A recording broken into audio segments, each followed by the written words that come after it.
बहुत गर्मी की चपेट में आने के कारण से और जिसमें बहुत सारे जो मरीज हैं या फिर आमजन लोग हैं अपने शरीर को हाइड्रेट नहीं कर पाते हैं, उसके कारण से शरीर में लू लगने की स्थिति आ जाती है। जब किसी को लू लगता है सर, इसको यहाँ पर खासकर बिहार में काफी सामान्य माना जाता है क्योंकि मौसम ऐसा ही है, लेकिन कब ये लू alarming situation? Prevention is better than cure हम लोग बोलते हैं, तो ज़्यादा अच्छा है कि कोई भी बीमारी बहुत गंभीर होने से पहले ही उसका इलाज हो जाए या उसका बचाव हो जाए। कोई टिप्स या फिर ऐसी कोई कहानी इन दिनों जो आपने अभी देखी है जो कि सीखने योग्य है, जिससे हमारे ऑडियंस सीख सके कि नहीं, हमें ये गलती नहीं करना है हीट वेव को लेकर? कम से कम जो इस मौसम में और हर एक मौसम में सुबह अगर निकलना है तो कम से कम कुछ पानी खाना पीकर ही जाए, खाकर ही जाए, और बच्चों को तो ज़रूर उसमें जो है ना खाना खिला के ही भेजना चाहिए। कुछ उनके वाटर बोतल में जो है ना इलेक्ट्रोल पाउडर घोल दे या कुछ शरबत डाल दे या जूस डाल दे कभी कभी।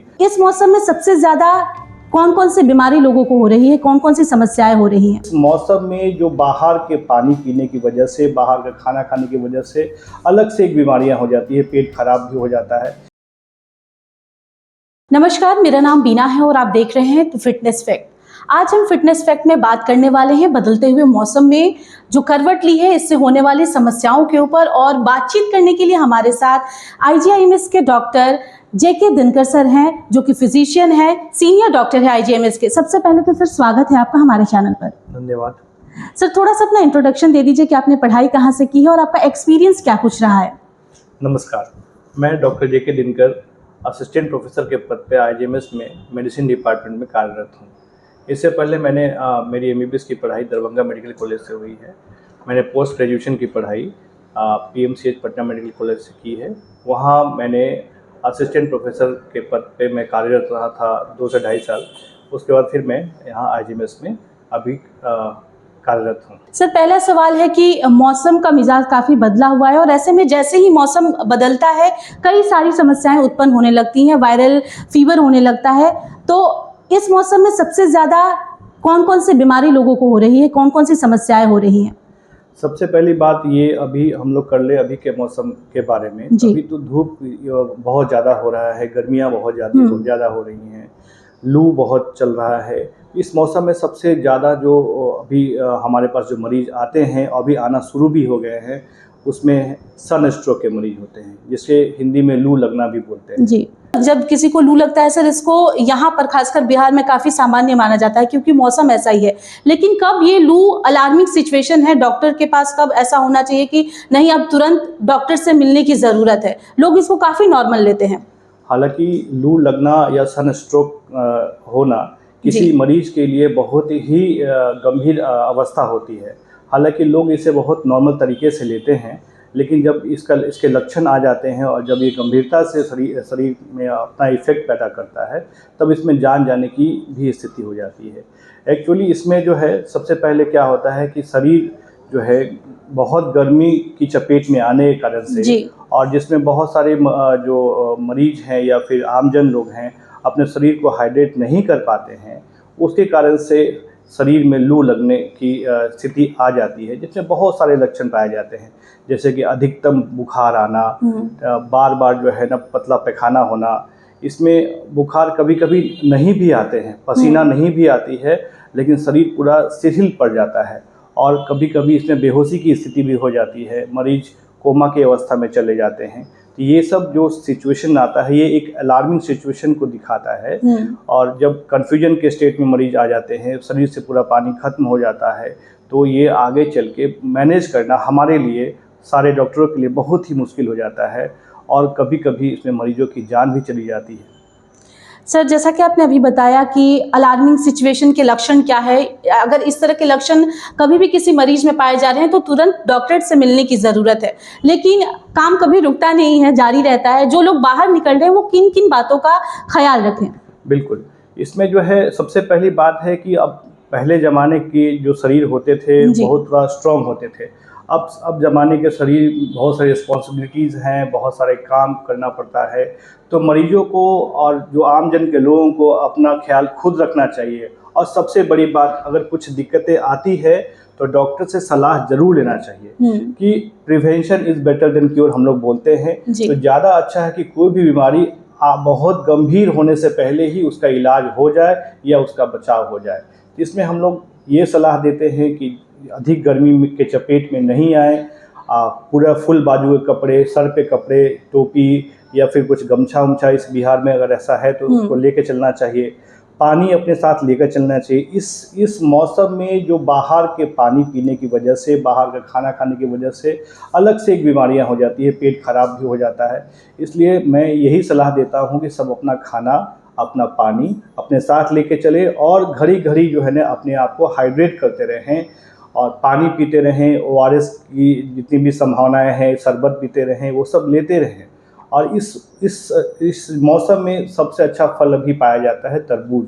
तो तरबूज बहुत ही अच्छा फल है, इसमें पानी बहुत रहता है, इसको भी लेते रहना चाहिए। और हर घड़ी घड़ी अधिक जो पेय पदार्थ है, बहुत लोग सत्तू पसंद करते हैं, तो ये सब लेते रहना चाहिए बीच बीच में। और कभी भी खाली पेट में घर से बाहर ना निकलें। और हमेशा बीच बीच में जो है अगर कहीं बाहर निकल रहे हैं, धूप बहुत ज़्यादा चल रही है, तो छांव का सहारा बीच बीच में लेते रहें। सर ये बताइए कि जो लोग गंभीर समस्याओं से जूझ रहे हैं, जैसे कि कैंसर, हार्ट के मरीज हैं, उनके लिए बाहर निकलना कितना खतरनाक हो सकता है इस हीट वेव जो चल रहा है बिहार में? जो पहले से बीमार हैं, जी, कोमोर्बिड कंडीशन है, कैंसर है या फिर कुछ और भी बीमारियां हैं, वो उन लोगों के लिए बहुत ही खतरनाक है। अगर ये लू की चपेट में आते हैं तो एक अलग से बीमारी पैदा हो जाती है। तो जो पहले से बीमार आदमी हैं वो उसका इलाज तो हो ही रहा है, लेकिन ये कंडीशन ऐसा एक्यूट कंडीशन होता है जिसमें मरीज जो है ना काफ़ी और कॉम्प्लिकेटेड अवस्था में चला जाता है, जिसमें मैनेज करना बड़ा मुश्किल हो जाता है। एक तो उनकी पहले से बीमारी है और दूसरा एक बीमारी अलग से जिसमें अपने ही शरीर का पानी सारा खत्म हो जाता है। तो बहुत सारी दिक्कतें आती है एक डॉक्टर को इलाज करने में।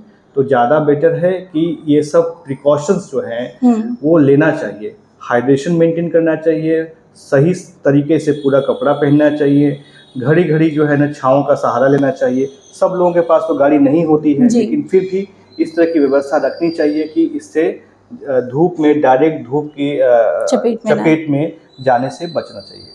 सर ऐसी कोई टिप्स या फिर ऐसी कोई कहानी इन दिनों जो आपने अभी देखी है जो कि सीखने योग्य है, जिससे हमारे ऑडियंस सीख सके कि नहीं, हमें ये गलती नहीं करना है हीट वेव को लेकर? हाँ, जैसे हीट वेव जो है, जैसे बहुत सारे बच्चे भी जाते हैं, बहुत सारे बच्चे स्कूल में जाते हैं, असेंबली होती है, धूप में ही असेंबली होती है। अब तो वहाँ पे ऑडिटोरियम भी होता है, लेकिन बच्चे अचानक से बार बार गिरना शुरू हो जाते हैं। अभी हमारे ही यहाँ पे जो हम लोग यहाँ इलाज करते हैं IGMS में, यहाँ के एक वार्ड स्टाफ थे, वो हमारे साथ राउंड कर रहे थे। वार्ड स्टाफ अचानक से वहाँ गिर जाते हैं। मालूम चला कि वो सुबह से कुछ खाए ही नहीं है, कुछ पानी पिया ही नहीं है, और अचानक से ऐसे गिरे। तो गिरने से दो संभावना है, एक तो उसकी बीमारी है, वो खाया पिया नहीं है, लू के चपेट में था, और शुगर की कमी भी हो जाती है, इसके कारण से लाइट हेडेडनेस होता है, चक्कर आ जाता है, गिर जाता है। दूसरी बात, गिरने से शरीर में चोटें आती हैं, ब्रेन में चोटें आती है, तो वो अलग से एक संभावनाएं बन जाती है। तो ये सब जो इस मौसम में बहुत सारे स्कूल में आप देखेंगे, बहुत जाएंगे तो वहाँ के बच्चे असेंबली में ही गिरते गिरते, बहुत सारे लड़कियाँ लड़के गिर जाते हैं। तो ये सब जो है सीखने के चीज़ें हैं। इसलिए मैं यही सबको सलाह देता हूँ कि सब कम से कम जो इस मौसम में और हर एक मौसम में सुबह अगर निकलना है तो कम से कम कुछ पानी, खाना पीकर ही जाए, खाकर ही जाए। और बच्चों को तो ज़रूर उसमें जो है ना खाना खिला के ही भेजना चाहिए। कुछ उनके वाटर बोतल में जो है ना इलेक्ट्रोल पाउडर घोल दे, या कुछ शरबत डाल दे, या जूस डाल दे कभी कभी। और उनको हमेशा सिखाएं कि कुछ ना कुछ पानी पीते रहें, खाना खाते रहें, क्योंकि बच्चे हमारे भविष्य होते हैं और वो पढ़ने जा रहे हैं और वहाँ कुछ और चीज़ें हो जाती है जो बहुत दर्दनाक और भयावह होता है। तो उससे बचने के लिए ही मेरी सलाह है, इस मौसम में कहीं भी जाएं, फुल बाजू के कपड़े पहने, टोपी पहने, और ज़रूरत पड़े तो चश्मे लगाएं, और सर को ढक के रखें, अपने आप को हाइड्रेट करें, चाहे वो सत्तू पीकर करे, चाहे शरबत पीकर करे, चाहे इलेक्ट्रोल पाउडर पिए, बीच बीच में तरबूज कभी खा सकते हैं। ये सब सलाह है। ये सब करने से बहुत चीज़ें जो आदमी को भयावह स्थिति में ला सकती है, उससे बच सकते हैं। बहुत बहुत धन्यवाद सर, अपना कीमती समय हमें देने के लिए। Thank you, thank you. तो देखिए, आज हमने बात की हीट वेव को लेकर कि क्या क्या समस्याएं उत्पन्न हो सकती हैं इस मौसम में और कैसे बचा जा सकता है। अगली कड़ी में हम फिर मिलेंगे किसी नए डॉक्टर के साथ, किसी नए विषय के साथ। तब तक देखते रहिए द फिटनेस फैक्ट। धन्यवाद।